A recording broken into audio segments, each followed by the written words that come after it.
투표율이 상대적으로 굉장히 높고요. 총선이나 지방선거에서 굉장히 높습니다. 상대적으로. 이번에 70%가 되면 지난 총선 때보다도 한 15%가 높은 투표율이 나오는 거거든요. 이 얘기는 왜 나왔냐면 최근에 100% 휴대전화로만 조사하는 좀 진보 성향의 여론조사 기관이 너무 야권 표심이 상대적으로 다른 조사기관에 비해서 많이 나오니까 투표율, 세대별 투표를 적용해서 통계를 돌리기 시작했어요. 그래서 다른 조사기관이랑 비슷해졌거든요. 그거를 여러 진보 매체에서 계속 강조하고 인용하다 보니까 뭐 그런 얘기들이 나왔는데 실제는 그렇지 않다라는 거예요. 그리고 뭐 지난 실제 그렇지 않다는 무슨 소리죠? 지금 이제 그 여론조사는 어떤 이 인구 비율에 따라 가지고 서로 이 표별수를 해서 조사 결과가 나오잖아요.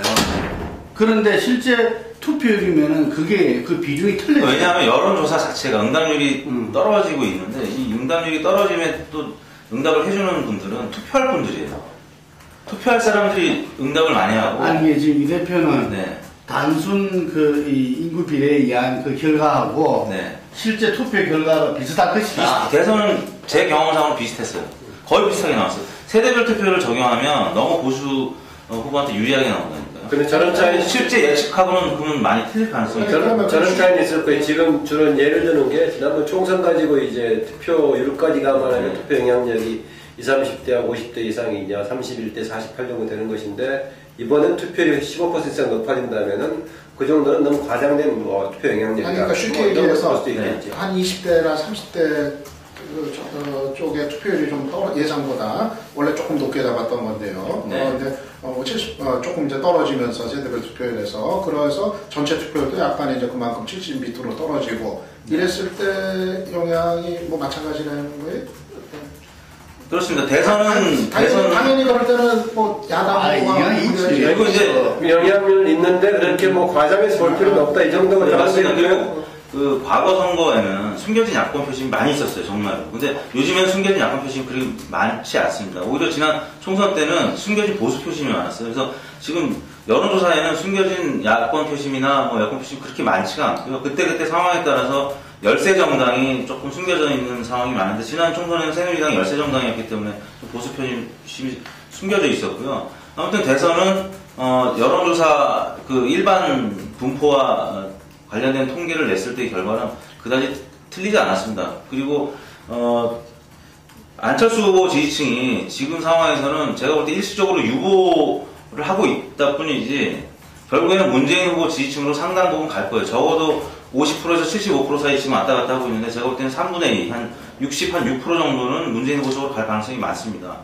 그렇게 되면 저희가 지난 일요일 기준한 지표, 그러니까 44대 한 49, 이 정도 수준이 지금 현재 수준이라고 봐야 될 것 같고요. 지금 박근혜 후보 입장에서는 굉장히 유리한 지점에서 출발했다라고 하지만 저는 44대 49가 누가 찾을 거예요? 문이 49였습니다. 저희 그러니까 44대 44.8인가 그랬거든요. 그게 이제 반응하면 44대 49인데 지금 이제 동아일보 조사에서도 심층 인터뷰를 50명 안 지지층을 대상으로 했는데 이분들의 한 절반가량은 이번 사실 안철수 후보의 사태는 야권 단일화가 아니다 부정하고 있거든요. 근데 결국 안철수 후보는 이번 사태는 야권 단일화라고 아마 재선을 할 거예요. 그러면 상당 부분은 50명 중에 절반에서 그것도 절반은 결국에는 문 지지층을 옮겨갈 것이라는 얘기죠. 그러면 결국 75% 정도는 문 후보 지지층으로 돌아갈 겁니다. 그러면 잠시 유보했던 그래서 부동층으로 넘어가 있는 사람들은 결국 문재인 후보 쪽으로 갈 거예요.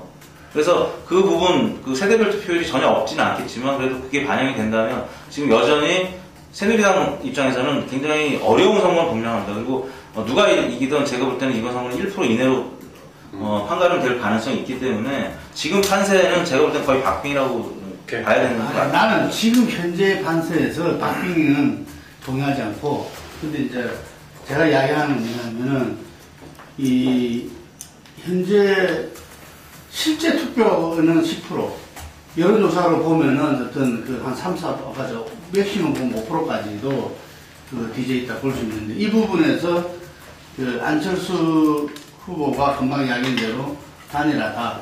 그리고 정권교체로 자기가 최선을 다하는 모습을 실천적인 모습으로 보여줄 때, 지금 이 부동층으로 나간 안철수 지지자 20%, 이 중에서 상당수는 도려오고요. 조선일보 미디어리스 조사에서도 이 사람들의 성향을 조사했더만은 대부분 야권 성향이었다는 거예요. 이게. 그래서 유보하고 있다. 단일화는 지지를 지체되고 있다. 이게 맞는 것 같아요. 그거는. 근데 이 사람이 돌아오다 하더라도 박근혜 후보로 빠져나간 한 20%.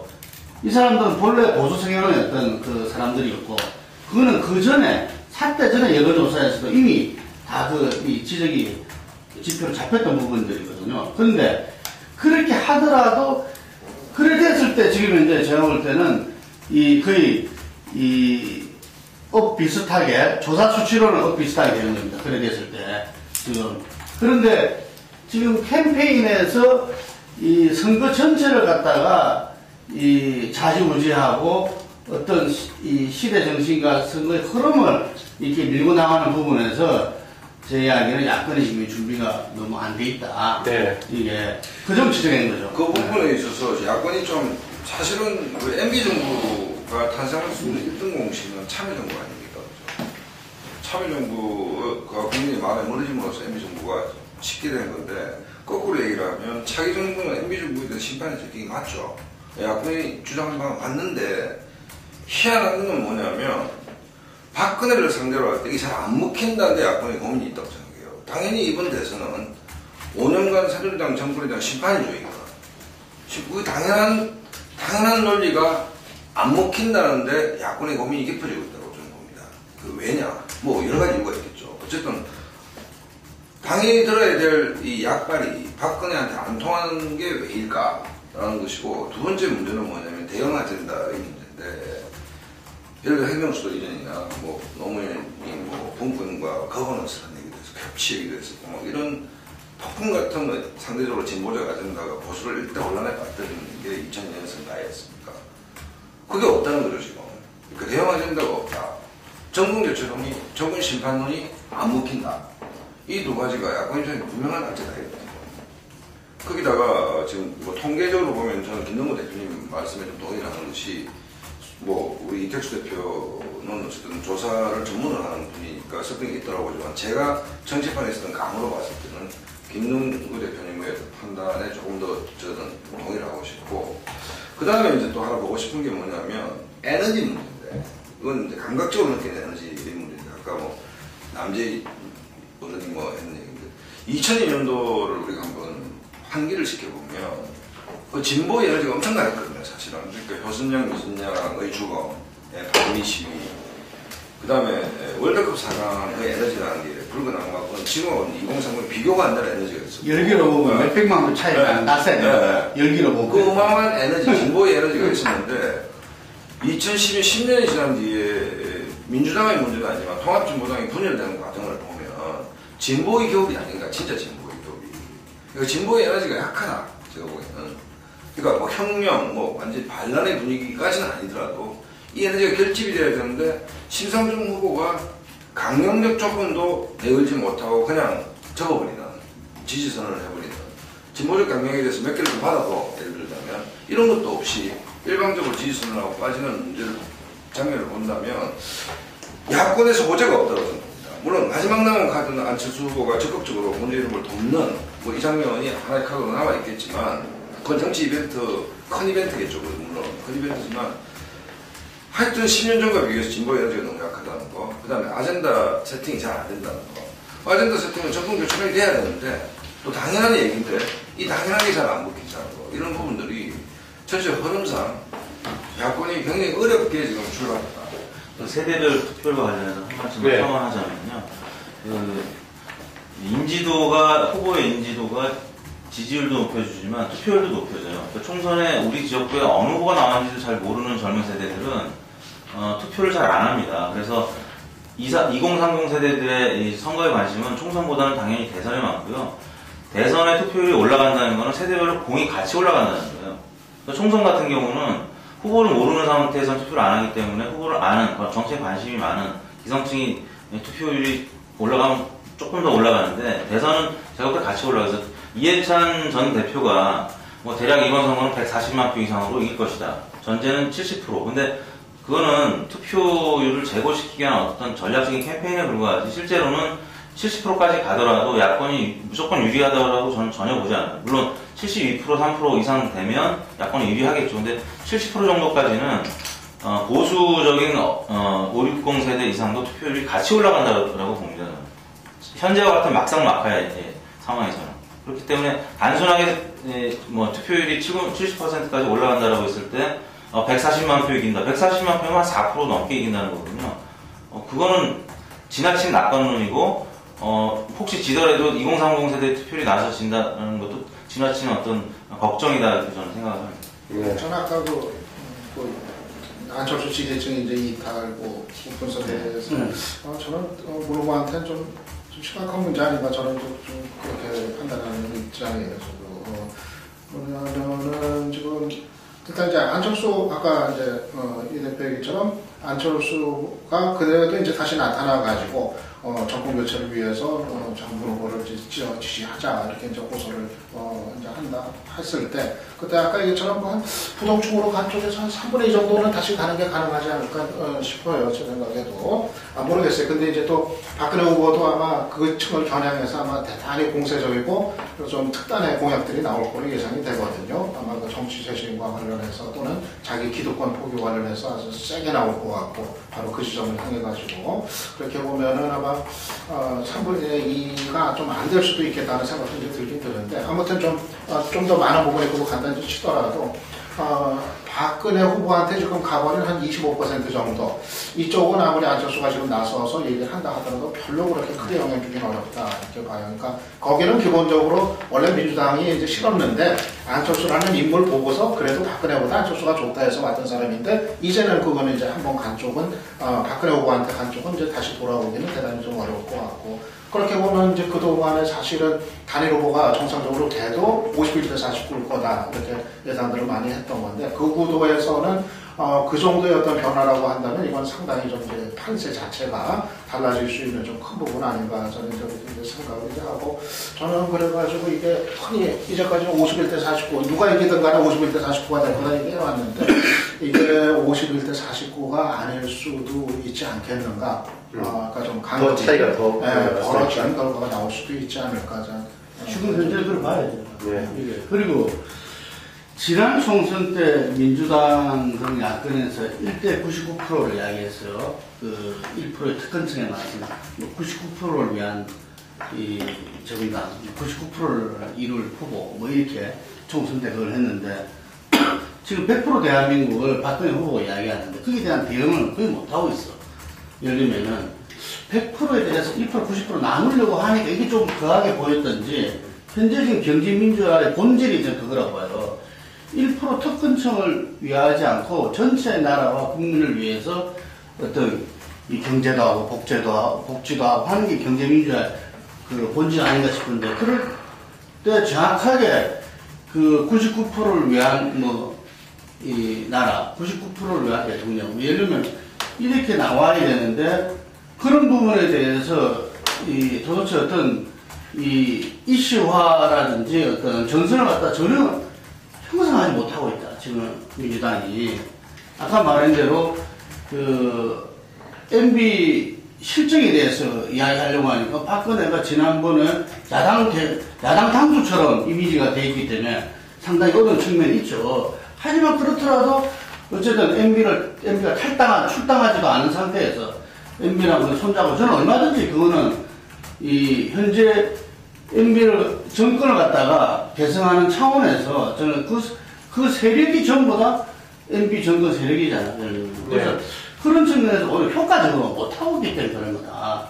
그게 아니기 때문에 그런 것이 아니라. 그래서 지금 민주당을 중심으로 한 그 야당에서는 이 기본적인 구도 자체가 지금 현재 한 축이 지금 이제 이 아름다운 단일화 안 되면서 좀 깨진 부분이 있어요. 그러다 보니까 이것과 그 다음에 지금 이 이슈 파이팅 부분에서 국민들을 이 마음을 갖다가 붙잡고 그분들이 정말 적극적으로 참여할 수 있는 부분 이것도 만약 실패한다면 대선은 정말 박빙의 승부가 아니라 원사이드하게 될 수도 있다. 이런 우려를 이야기하는 거죠. 또 하나는 뭐냐면 기본적으로 총선 때 1대 99 같은 게 안 먹힌 이유가 뭐냐면 기본적으로 새누리당이 이제 선거 전략이 집요하게 야권 단일 후보가 아니고 문재인 친노 후보라고. 아, 그분은 안 먹힌 게 아니요.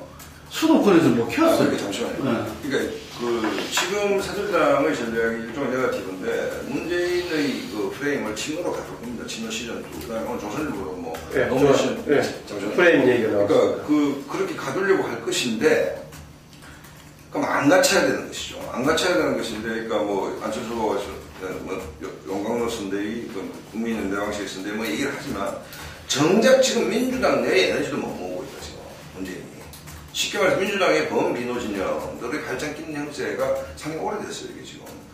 그렇다면 친노 프레임이라는 것은 국민들이 기억하는 10년의 과거입니다. 거기에 친노의 대표 선수로서의 문재인이라고 낙인 찍기가 부분적으로 성공을 거둔다면 선거가 더 어렵다고 저는 보거든요. 그렇게 말려갈 가능성도 크고 지금 단일화 협상관계에도 그런 모습을 부분적으로 보여줬고 그렇기 때문에 뭐 결과를 누가 알겠습니까만 어쨌든 문재인은 중원을 향해서 짐을 크게 지고 가고 있고 박근혜는 쉽게 좀 가벼운 짐을 지고 뛰고 있다. 지금 이제 문재인 후보 뭐 지지층이나 민주당 같은 경우 지금 한 이제 이런 얘기, 지금 상황이 어려워졌다 얘기하면 간단한 상황이 아니다 얘기하면 다들 좀 싫어해요.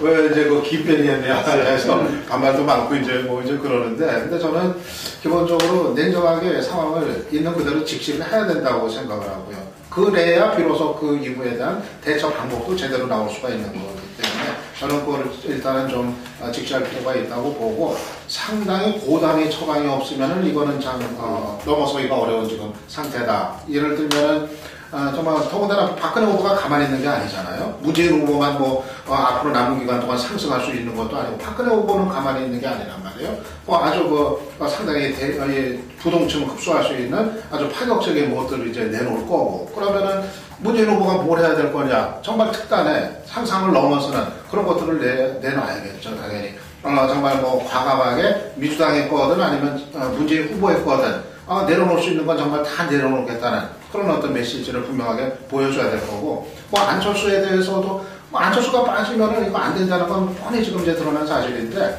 뭐 이게 무슨 뭐 자리, 뭐 선대위원장 이런 게 중요한 게 아니라 정말 문재인 정부가 된다 하더라도 정말 안철수가 쇄신하고 싶은 거 마음대로 할 수 있게 다 그냥 하겠다. 이거는 문재인 정부, 이름은 문재인 정부지만은 실제로는 안철수가 쇄신과 관련해서 할 수 있는 거 그냥 다 하도록 하겠다.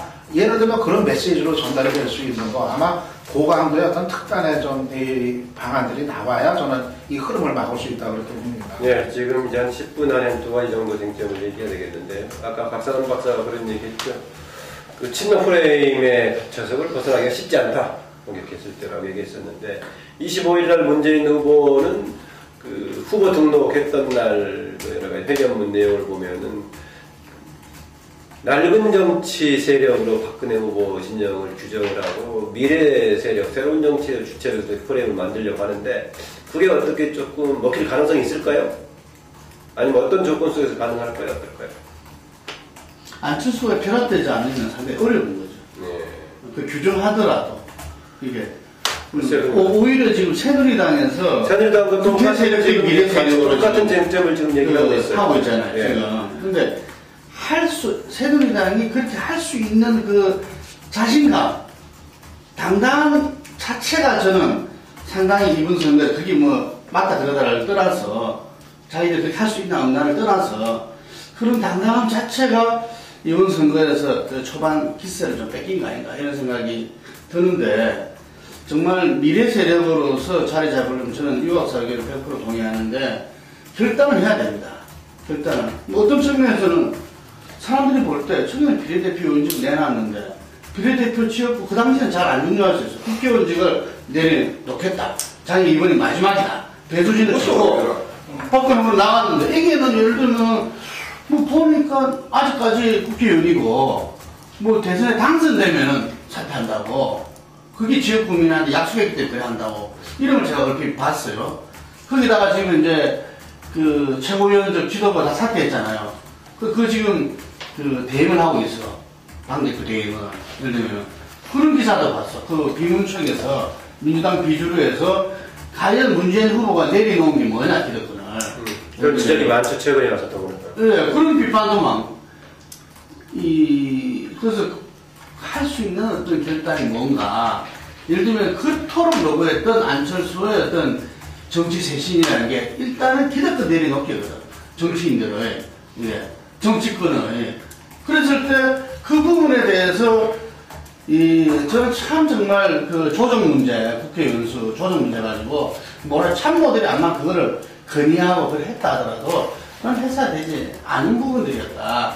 그래서 저는 결단 전에 그 제대로 된 사과를 해야 되지 않느냐. 지난번에 단일화 협상 중단하고 나서 사과를 몇 번씩 했다지만 그 제대로 뭐가 문제인지 그리고 어떻게 조치할 것인지에 대한 이야기를 하고 그 다음 사과를 해야 사과의 진정성이 받아들여지야 했는데 그래서 그 문제도 그때도 그런 점을 좀 지적한 적이 있지만 이번에도 저는 이 사퇴위한 단일화가 되지 아름다운 단일화가 되지 못한 부분에 대해서 지금이라도 저는 그 이야기를 하고 그 한과 동시에 정말 어떤 그 문재인과 민주당의 어떤 결단 그래야만이 그 친노 프레임에 갇히지 않고 정말 미래 세력으로서 자리 잡고 어떤 이번 선거를 당당히 치러낼 수 있는 거 아니냐 여러분.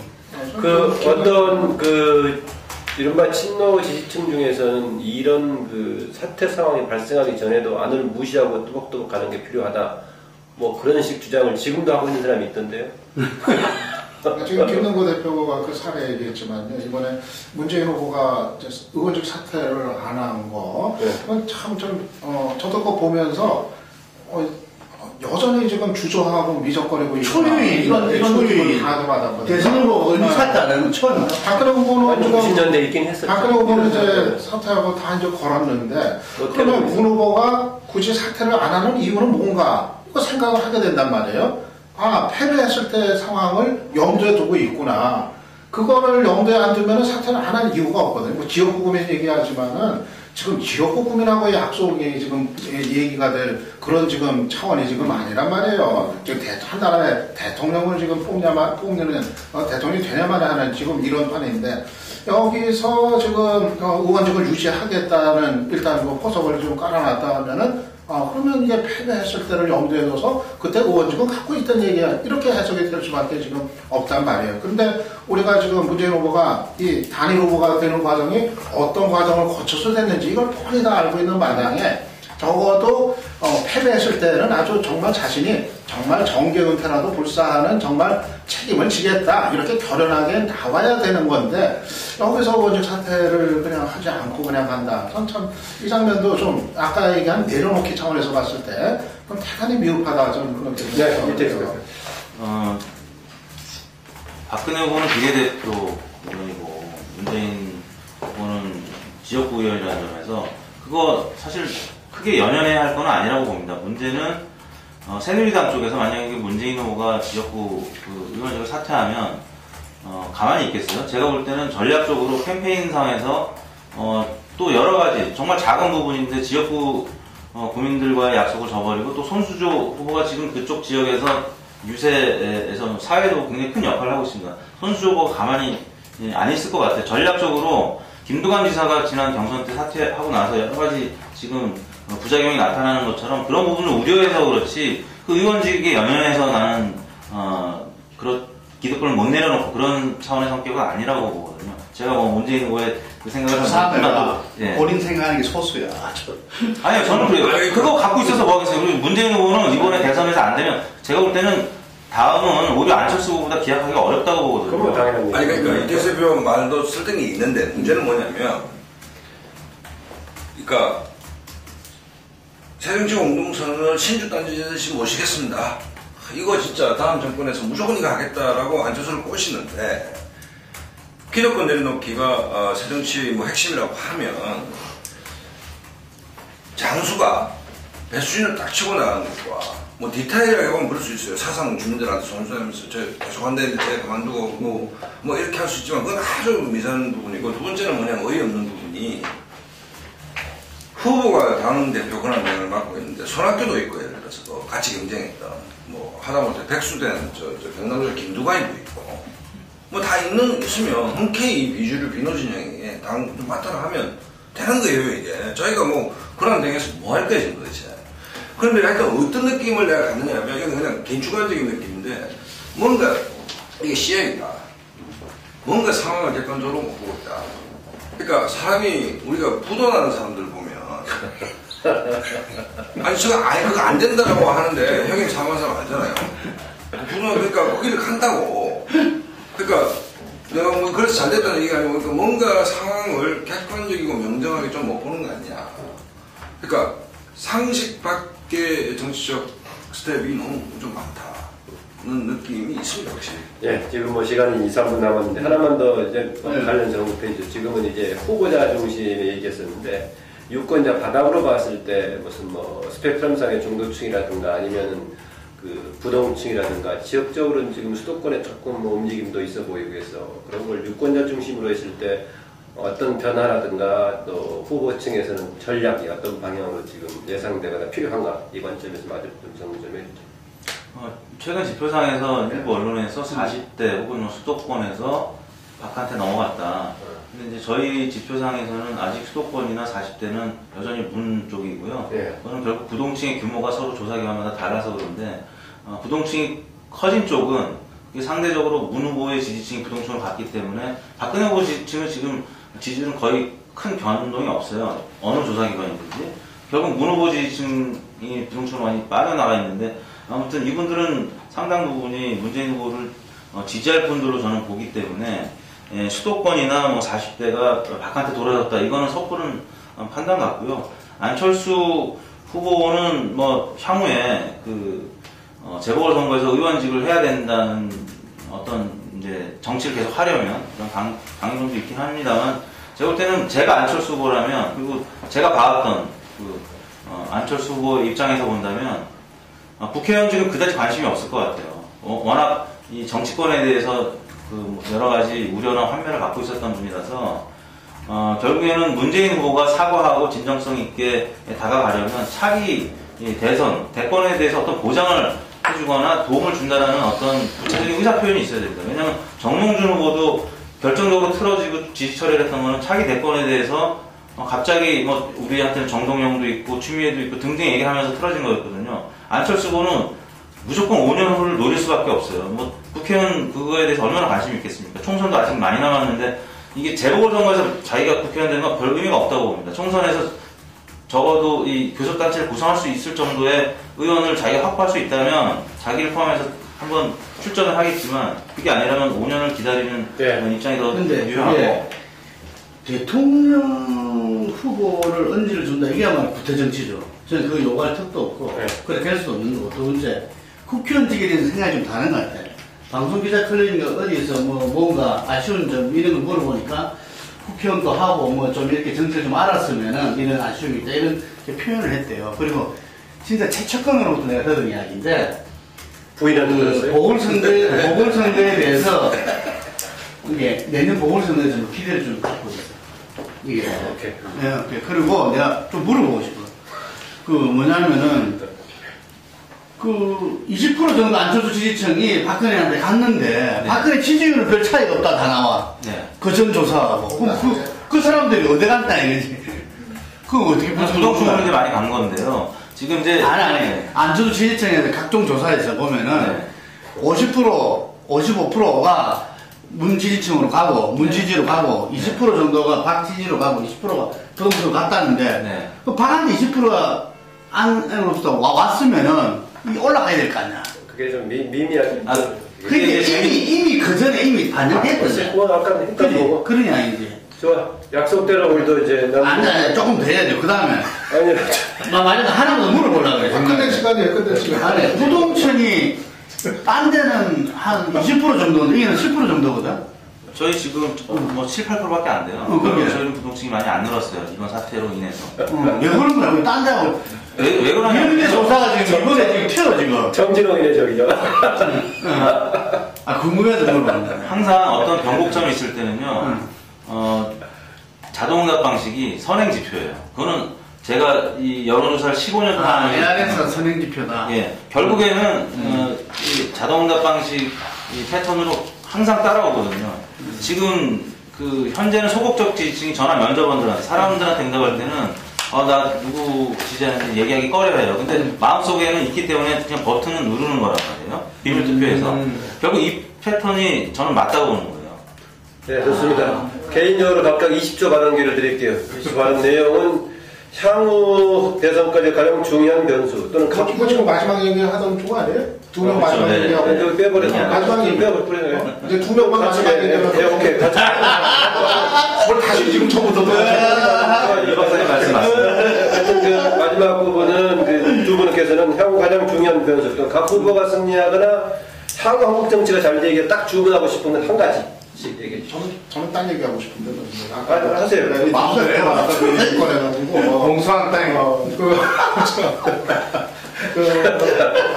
선생님 봉송하고 학생 아까 이제 봉송. 문재인 후보가 이제 문재인이 안철수한테 뭐 이렇게 좀 앞으로에 대한 뭘 좀 언지를 주고 뭐 보장을 좀 요거는 이제 아닌 것 같아요. 왜냐면 이제는 내가 봤을 때는 이제 안철수는 문재인으로부터 뭘 기대하거나 그 도움을 받고 싶거나 기본적으로 이제는 그 방향이 좀 아닌 거로 이제 된 것 같아요. 아마 양자 간의 협력의 관계는 이 대선 때까지가 마지막일 것 같아요. 그리고 그 이후부터는 결국은 이제는 본격적인 경쟁과 그리고 어떤 극복의 관계 이쪽으로 이제 가게 될 거로 이제 보고요. 특히 안철수 입장에서는 아마 민주당이 문재인 후보를 포함한 민주당을 극복의 대상으로 이렇게 이제 분명하게 정리가 이제 뭐 되는 이런 상황이기 때문에 아마 좀 이제 그런 속으로 이제 결국은 대선 이후에도 가지 않겠는가 저는 좀 네. 봐요. 정치가 역동적이라는 것이 사실은 그 단일 협상 과정이 피크로 갈 때 새누리당의 위기의식은 극대화됐었죠. 신은이가 엄청 날 것이고 그 다음에 이 두 분이 갖고 있는 성정으로 봐서 굉장히 좀 아름다울 가능성이 높다. 두 분 다 온화하고 합리적이기 때문에. 근데 이 사단이 이렇게 나뉘라고는 아마 새누리당 관계자 누구도 상상을 못했을 겁니다. 그러면 어떤 모든 그 현상에는 본질이 있듯이 이 이유가 뭔가를 곰곰이 생각을 해봤는데 어쨌든 문재인 후보가 되든 안 되든 그걸 떠나서 야권이 기본적으로 굉장히 크게 보면 보역구도로 한국 정치가 재편되느냐 아니면 보수대 리버럴 형태로 재편이 되느냐의 어떤 기로에 서 있고 그 야권이 재편되는 어떤 시발점이 이번 대선이 났습니다. 네. 결론이 결국은 아까 제가 했던 일반적인 주문하고 다르게 안철수 쪽이 강조가 되면서 됐네요. 이게 어쩌면은 여야 지금 경쟁 구도에서 특별한 좀 변수가 별로 안 보인다는 측면이 될 수 있겠고 아니면 아직까지는 그래도 안철수 변수가 한번 중요하다고 볼 수 있기 때문입니다.